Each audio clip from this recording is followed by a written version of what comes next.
WWE have inspired me to start today's news with a break.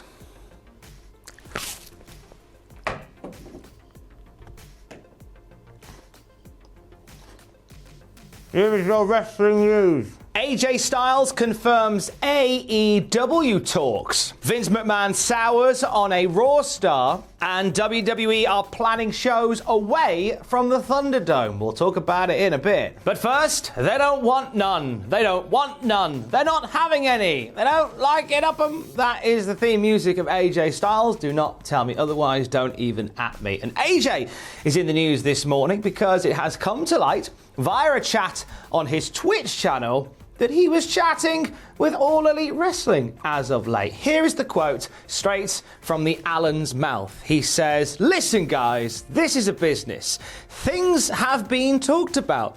It was one of those things. Of course, you know you talk to your friends. The Bucks are my friends. They're my buds. We didn't talk about money, but there was conversation or something like that because my contract was coming up.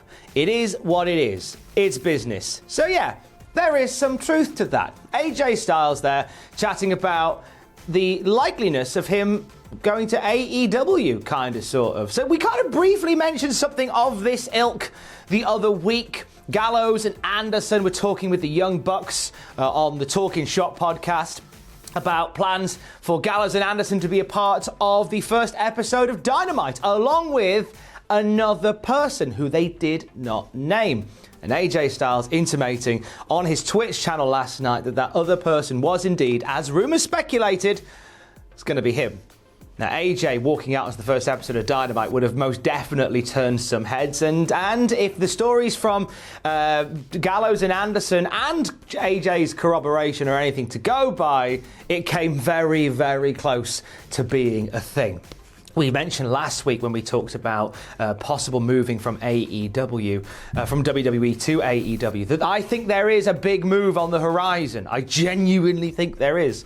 And we had one with Miro last week, with him turning up as part of Dynamite. That was a big deal. Is there another one on the horizon? My waters have not yet calmed, which suggests that there might be. Meanwhile, in WWE, stop me if you've heard this one before. Vince McMahon has soured on a top star on Monday Night Raw. I feel like this is a headline that we break out quite frequently because Vince McMahon, he gets bored of his toys pretty quick, doesn't he? So Andrade is the talking point this morning. Now, when Paul Heyman was running things on Raw, Andrade, along with Aleister Black and Humberto Carrillo and Buddy Murphy, were some of those names that Heyman wanted at the top of the tree in the mix as future big stars of Monday Night Raw. Obviously, Paul Heyman is no longer there anymore, and times have changed. Dave Meltzer on the Wrestling Observer radio show has said, quote, "When Heyman got replaced, Aleister Black and Andrade were the two guys I was told who were Paul Heyman guys that were going to be in trouble because Vince doesn't necessarily see a lot in them compared to what Heyman saw in them." And sources have suggested that Vince McMahon has soured on the Andrade dreams, as it were. So, which probably explains why we've seen the breakup of Andrade and Angel Garza. Now, even at a time when the tag team division on Raw is about that thin, we've seen a tag team breakup. And even when that tag team was still a thing, a lot of the focus was on Angel Garza and his being a Lothario around the backstage area, and a lot of focus on Zelina Vega, less so on Andrade, who very much was kind of becoming a bit of a third wheel there. And that sucks for Andrade because that man is a wrestling machine, and in the right hands, in the right circumstance, could be a major player still. But for now, Vince McMahon doesn't seem to be a fan. An update on Teddy Hart. This comes from PW Insider and follows on from Teddy Hart's arrest earlier on this year. PW Insider have reported that Edward Annis, aka Teddy Hart, aged 40, was sentenced to 10 days imprisonment in Richmond County Jail following a court hearing before the Richmond City Circuit Court Criminal Division in Virginia. He was arrested again after being incarcerated. As PW Insider has covered, Annis was arrested after being pulled over by authorities in Richmond back on the 12th of February. Annis had been charged with possession of a Schedule III narcotic and possession with intent to sell or distribute. During the court hearing on the 10th of September, it was ruled that there was probable cause in regard to charges of possession of a Schedule III narcotic and possession with intent to sell or distribute. Those charges will move on to a grand jury, and should they decide to bring official charges against Annis after evaluating the evidence, Hart will stand trial for those charges. And according to Virginia law, it could lead to a 12-month prison term for Teddy Hart. We will keep you up to date with this story from Teddy Hart over at cultaholic.com. Last night on Impact Wrestling, we had our main event set for Bound for Glory. Eric Young, who has become the new Impact World Champion, will put his belt on the line against Rich Swann. So this is a thing that started back at Slammiversary when Eric Young returned. He battered Rich Swann to the point where Swann announced his retirement, and his going away present from Eric Young was a similar battering. Last night on Impact, an injured Rich Swann approached Scott D'Amore and said, "Look, I want to unretire." Unheard of in professional wrestling, I know. And he said that he wants to heal up in time for Bound for Glory and face Eric Young. Scott D'Amore was reluctant at first. Eric Young came out, pushed Scott D'Amore over. Him and Rich got into a ruckus. Eric Young took a powder, and then Scott D'Amore made the match for Bound for Glory. Rich Swann challenging Eric Young for the title. That show going down on October 24th. Always a great night for Impact Wrestling is Bound for Glory, and I feel like they've got a good long run to build this into something special. Always full of surprises, Bound for Glory as of late. This being their big WrestleMania type show, I like how this match is set up. Nice story that leads into it, and two guys who I reckon could have a really fun match together. That'll go down at Bound for Glory on October the 24th. Lana took to Twitter last night to address some cyberbullying concerns that she has. She said, quote, "It's crazy to see me posting a video on my Instagram and get so much hate and cyberbullying comments, and then Natalia can post the exact same video and everyone say it's the best TikTok ever. It's the same video that I made. Why are you all such bullies to me? And if you all keep coming at me in cyberbullying ways, the entire house of Miro and my social medias will be turned off. Mental health is the most important. Cyberbullying can really affect someone's mental health. Please have respect and stop cyberbullying me." She's been getting a lot of grief, and if you look at the comments on that particular TikTok in question, they're pretty horrible. They're pretty mean-spirited, right? And I get it, right? Everyone can post whatever they want on the internet, but here's the thing, and I think this is what is forgotten. We've talked about this before, you and I, haven't we? The idea that if you wake up in a bad mood and you just want to post some vitriol to somebody, that is a second in your head, that is a moment of endorphin release for you, but that stuff can live with somebody for ages. And then by the time that you've written something, there'll be comments under here. There'll be comments under this video where somebody has just gone, you're not funny, go away, get lost, da-da-da. And they've done it because they woke up in a bad mood or they hate what I do. And they've commented and then they've gone and they've not thought about it again. But that stays with people. That stuff stays with people. You do forget that.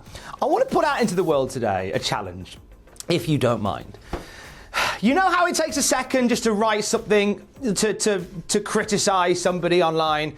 Some critique is acceptable and you know, required, but there's a line between being critical and just being an arse. And we know where that line is, don't we? We pretend that we don't, but we know. I'm going to put a challenge out to you, right? There's content creators that you hate, okay? Don't watch them today. There are content creators that you love that you've probably never reached out to. So why not today, instead of posting that nasty comment under somebody's video that you don't like, posting that nasty tweet to a wrestler that you don't like, posting that message of doom and gloom to a performer you don't like, how about seek out somebody that you love, or something that you love, a show that you love, an actor or an actress that you love. Reach out to them and tell them how much you love them, how much you love their work. Try doing that instead. It might make you feel better. I'm just putting that out there. If you could do that today, maybe together you and I can make the internet a little bit brighter, even just for today. Cool? Cool. In fact, I will get the ball rolling on that. Matt McMuscles, I flipping love you. The videos that you put out, the What Happened videos, the stories of video games and the nightmare production and development journeys they had, I've been addicted to them for weeks on end now. Thank you for doing them. On Twitch, Ashley Roboto, your streams fill me with joy. Like, if I can aim to be a tenth as wholesome and as fun as you are, then we're doing all right on this Twitch stream malarkey, aren't we? So there's two people right there I love the absolute bones of. I will tweet them and tell them that myself today as well. I hope you'll do the same. And also, Owen, who's editing this video, who will get reams of messages from me saying, I'm going to do a silly gag here. I've made this photo. Can you put this somewhere? Thank you for putting up with me. And thank you for making these videos. You know, otherwise, it's just me talk. This is green behind me. This is a green screen behind me. Owen puts all this in. Whatever picture is there, Owen puts that in there. Owen put a picture of a goat there. See, Owen did that. Credit to Owen. Love to Owen.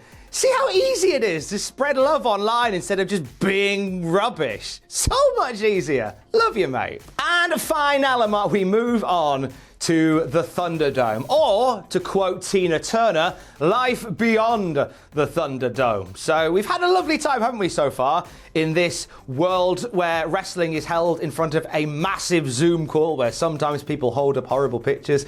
But WWE are already looking beyond Thunderdome, and WrestleVotes shares the following. Over the past week or so, WWE assembled a small team to figure out if running TV from outdoors venues would be feasible once the Thunderdome contract expires. Idea is both SmackDown and Raw would be in the same location each week. Southern states with good weather is the preference, all to be determined. From sports reporter John Alba, he follows up with, there are multiple outdoor venues WWE could explore in Florida, should it choose to stay in Florida once the Thunderdome deal in Orlando ends. The Mid-Florida Credit Union Amphitheater in Tampa immediately comes to mind, plus any other venues should they bring canopies. Aren't they like little treats that you hand out at parties? Hurricane season wraps up in Florida around this time, which makes that rather ideal for running outdoors. Finding spacious venues with vigilant protocols for fan safety will be key. Most Florida sports teams have run safety with limited fans so far. Companies in the wrestling world like GCW and Warrior Wrestling have run American outdoor wrestling shows so far to great results. Obviously, New Japan have been doing a lot of outdoor shows as well, and they're doing great work so far. So I can imagine WWE going a similar way. They tried to with SummerSlam, but couldn't get anything in place in the time scale. So maybe come October, post-hurricane season, weather's a bit cooler, when we could potentially put a roof on if needed, we may see some outdoor WWE shows. That'd be great. To watch Seth Rollins' hair blowing in a westerly wind. What a dream that would be. More news later on with Jack, by the way. Who in AEW does Miro refuse to wrestle? Oh, find out with Jack later on today on the Cultaholic YouTube channel. Until then, stay safe. Love you, bye.